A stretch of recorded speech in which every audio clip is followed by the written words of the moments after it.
मित्रांनो, आता बघा आता मी बनवणार आहे. आम्ही आहे ना हे शेंगदाण्याचा कूट बनवणार आहे. आता आम्ही हाय मित्रांनो, चला आपण आता शेंगदाण्यांची भेळ करूया. या आता मग आम्ही याला सोडून घ्यायचं आहे. हे बघा असं याला असं सोडून घ्यायचं आहे. याला तोडून बघा असं घ्यायचं आहे.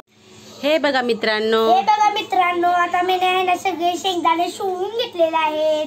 आता मस्तपैकी आता शेंगदाणे धुवून घेऊया आपण. स्वच्छ माती जाते त्याची व्यवस्थित. वय त्याची म्हटलं वॉशिंग करायचं आपल्याला. वॉश हे बघा मित्रांनो, आता आम्ही कांदा टोमॅटो चिरून घेऊया. चला हे बघा असं चिरून घ्यायचं आहे. स्लाइस काय वय हे असं कापून घ्यायचं. मस्तपैकी कांदा कापून घ्यायचा आहे. मित्रांनो, आता आम्ही आहे ना हे कोथिंबीर चिरली आहे. आता आहे ना कांदा टोमॅटो चिरलेली आहे. कांदा चिरलेला आहे.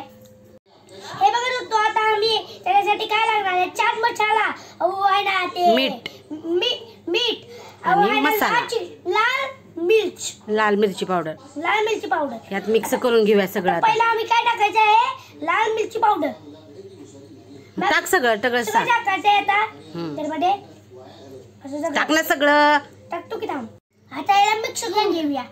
हे बघा मित्रांनो, आज भेळ आपली तयार झालेली आहे. आता बघा एक घास तुम्हाला.